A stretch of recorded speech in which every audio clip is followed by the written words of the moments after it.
कहते हैं गढ़मुक्तेश्वर गंगा के किनारे बसा एक ऐसा क्षेत्र है जहाँ शिव पुराण के अनुसार भगवान विष्णु के भक्त जय विजय नारद मुनि से श्राप लेने के पश्चात मोक्ष के लिए यहाँ पर आए थे।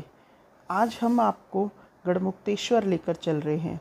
गढ़मुक्तेश्वर भारत राज्य में उत्तर प्रदेश में हापुड़ के बाहर एक छोटा सा कस्बा है जो एक दिल्ली एनसीआर का ही हिस्सा है। भागवत पुराण महाभारत में उल्लेख है कि ये पांडवों की प्राचीन राजधानी हस्तिनापुर का भी हिस्सा है। ब्रिजघाट जाने के इसी रास्ते पे हमें आम का एक सुंदर बाग दिखा, जिसे देखने के बाद हमारा मन कुछ देर यहाँ पर रुकने का किया। हमारे पास खाने पीने का कुछ घर का बना ही सामान था और बाग में पड़ी थी एक सुंदर सी छोटी सी खाट। बाग के आदमियों से बात करने के बाद हमने उस खाट पर बैठ के अपने घर का बना हुआ भोजन प्राप्त किया। इससे एक अलग ही शांति मिली, जैसे पहले खेतों में बैठ के लोग खाना खाते थे, ऐसा ही अनुभव हुआ। बाग के जो मालिक थे उन्होंने गन्ने के रस की मशीन भी लगा रखी थी। वहीं पर हमने उनसे ताज़ा गन्ने का रस भी पिया। यहाँ से तो उठने का मन ही नहीं कर रहा था। ताज़ा एक दो आम तोड़े और फिर इस बाग में से चलने के लिए सोचा। जैसे तैसे इस बाग में से चलने का मन बनाकर जैसे ही हम अपनी गाड़ी में सड़क की ओर बढ़े तो तेज़ धूप ने हम सबको विचलित कर दिया। इसी तेज़ धूप को चीरते हुए शाम तक गंगा घाट पर पहुंचने का सोचकर हम अपनी गाड़ी को आगे बढ़ाते रहे। बीच में हमें टोल मिले, कई ऐसे लोग मिले जो गंगा दशहरा के उपलक्ष्य में ही गंगा जी के स्नान के लिए जा रहे थे। देखते ही देखते हम गढ़मुक्तेश्वर पहुंच गए। यहाँ पुलिस की बहुत ही अच्छी व्यवस्था थी जो भीड़ को कंट्रोल करने के लिए थी। सरकार की तरफ से भी काफ़ी बल्लियाँ बांधकर व्यवस्था बनाई गई थी। गाड़ियों की 3 पार्किंग थी, जिसमें से पार्किंग नंबर 1 में गाड़ी लगाकर हम आगे पैदल चले। पार्किंग नंबर 1 के बाद बैरियर लगा रखा था, जहाँ से आपकी गाड़ियाँ आगे नहीं जा सकती थी, ताकि भीड़ को कंट्रोल किया जा सके। हम निकले थे दिल्ली से 3 बजे, हम पहुँचे 6 बजे, तो भीड़ कम हो चुकी थी। रास्ते में प्रसाद की, छोले कुलचे की बहुत सुंदर सुंदर स्टॉलें यानी कि रेहड़ियाँ लगी हुई थी। लेकिन हमें तो गंगा का स्नान करने का मन था पहले, तो इसलिए हम गंगा घाट की तरफ चलने लगे। गंगा घाट की तरफ जाते जाते हमने देखा कि यहाँ पर बहुत से तीर्थयात्री ऐसे हैं जो स्नान करने के बाद अपने घर की तरफ को लौट रहे हैं। यहाँ कुछ धर्मशालाएं भी हैं, खाने के लिए भी आपको व्यवस्था मिल जाएगी, आप प्रसाद भी ले सकते हैं, छोटे बच्चों के लिए आप खिलौने भी ले सकते हैं। देखिए, तीर्थ नगरी में आने के बाद हम गंगा के दर्शन के लिए गंगा घाट की तरफ चले। बहुत ही मनोहर दृश्य था। लोगों का आना जाना, हर व्यक्ति के हाथ में गंगा जल से भरी बोतलें थीं जो अपने घर ले जाना चाहते थे, ताकि अपने पूजन में और अपने आचमन के लिए इस गंगा जल का पान कर सकें। हर किसी के चेहरे पे प्रसन्नता थी। और आज तो यहाँ एक मेन त्यौहार था। साल की 3 बड़ी गंगा स्नान की तिथियाँ होती हैं, जैसे कार्तिक पूर्णिमा, वैशाख पूर्णिमा और गंगा दशहरा। गंगा दशहरा के दिन गंगा जी का प्राकट्य उत्सव माना जाता है। घाट की सीढ़ियों को चढ़ने के बाद हमने सबसे पहले गंगा माँ का दर्शन करके प्रणाम किया। आज के दिन यहाँ बहुत ढोल नगाड़े बज रहे थे।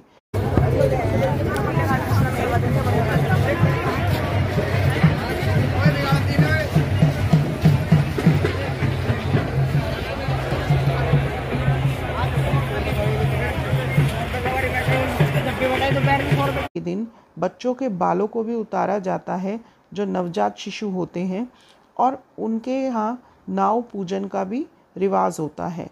कुछ जगहों पर कुआं पूजन का रिवाज होता है और कुछ जगहों पे नाव पूजन का। हमने देखा कि बहुत सारी महिलाएं और पुरुष ढोल के साथ नाचते गाते नाव के पूजन के लिए आ रहे थे। गंगा घाट का दर्शन करके हमारे मन को बहुत प्रसन्नता मिली।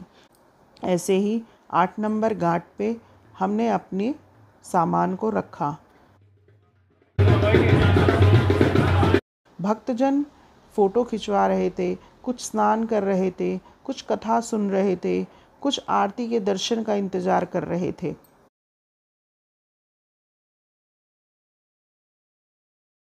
ठाकुर जी को प्रणाम करके उन्हें भी अपने साथ लेके हम स्नान करने के लिए गंगा में जाने लगे। माँ गंगा का आचमन करने के बाद हमने माँ गंगा में स्नान करने के लिए प्रवेश किया।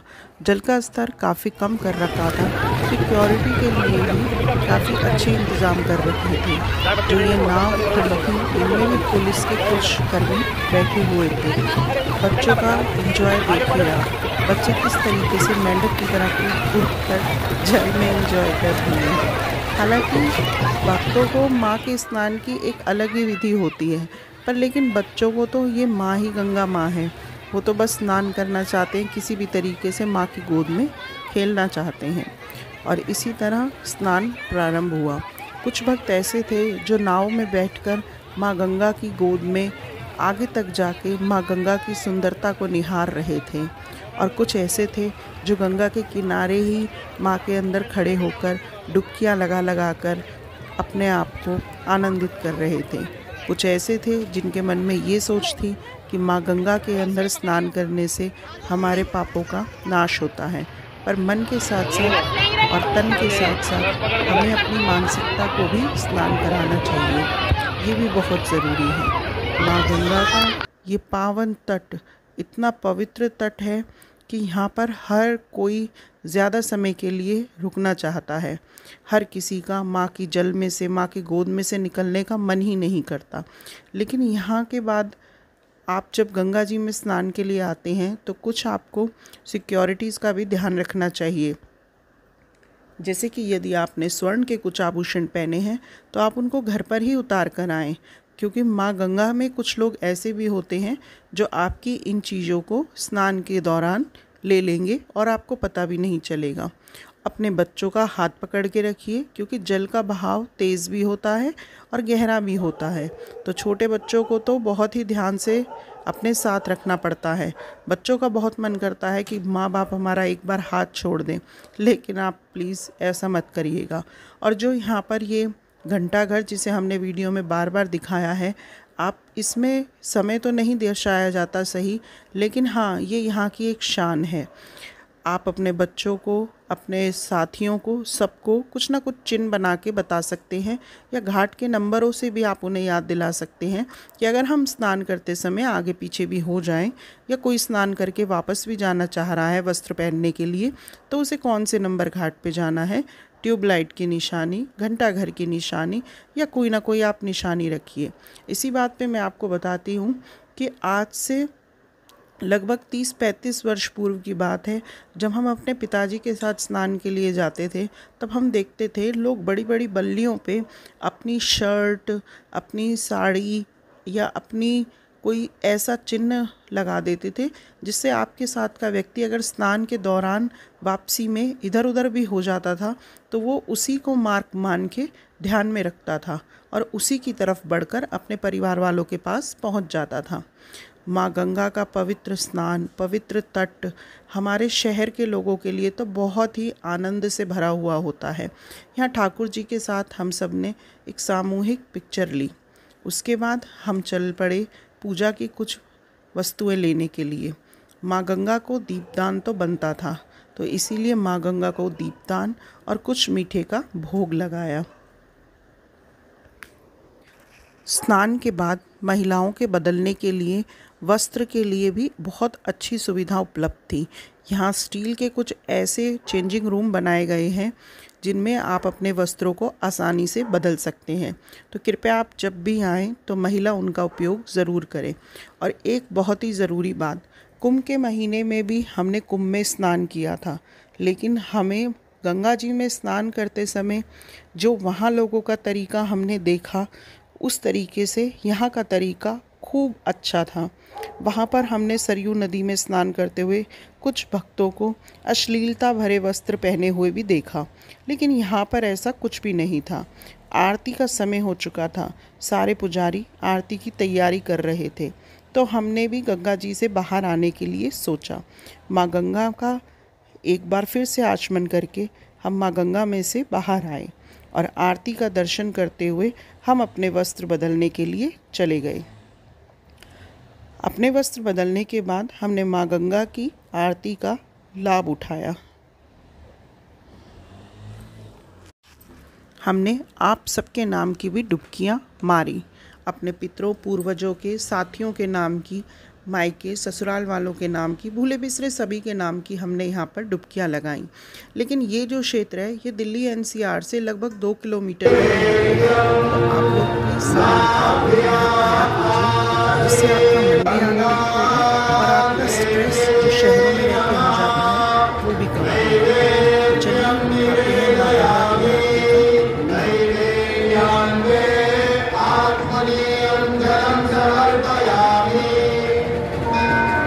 माता की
दिन ढलने को था।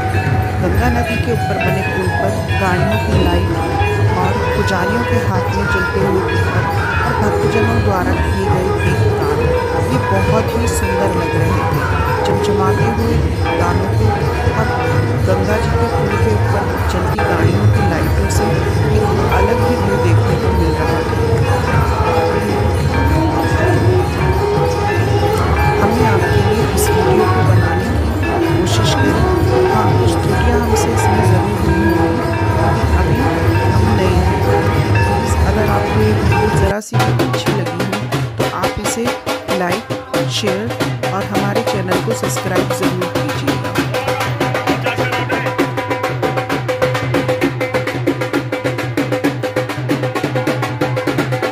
बस यहाँ पर भी कुछ हल्का फुल्का खाने की व्यवस्था आपको मिल सकती है। यहाँ पर छोले की चाट, छोले कुलचे ये सब बहुत अच्छी थोड़ी थोड़ी दूरी पर आपको मिल जाते हैं।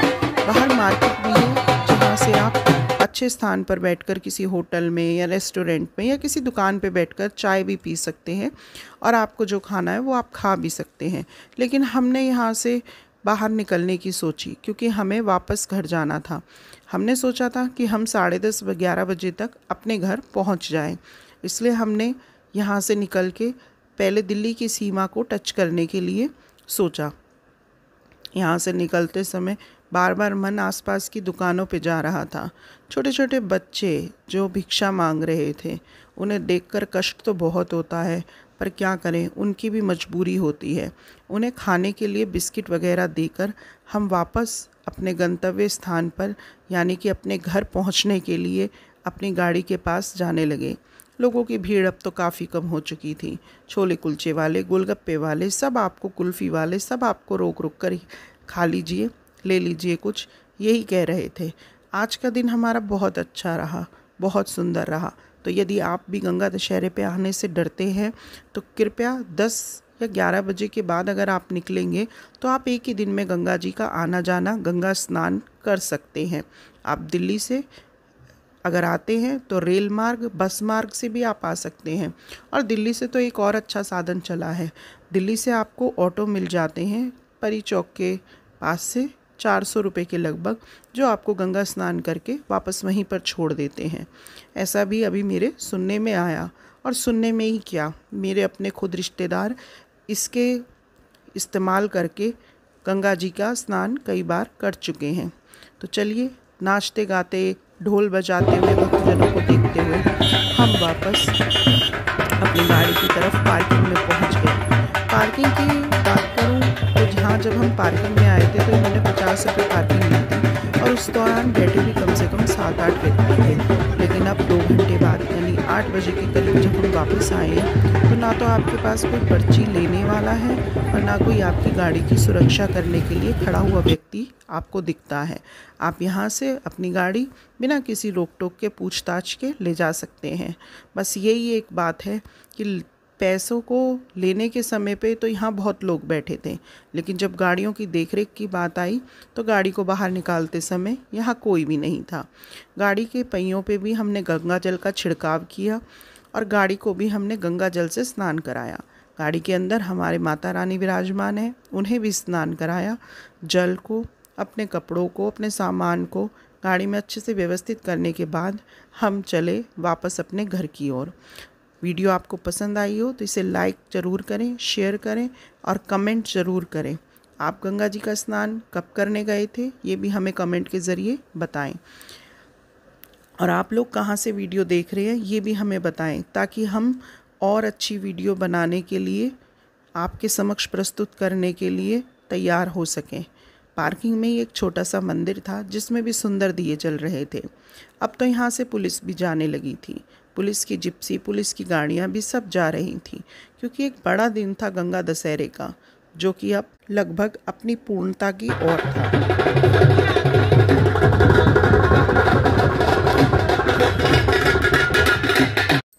हर हर गंगे, जय माँ गंगे, श्री राधे।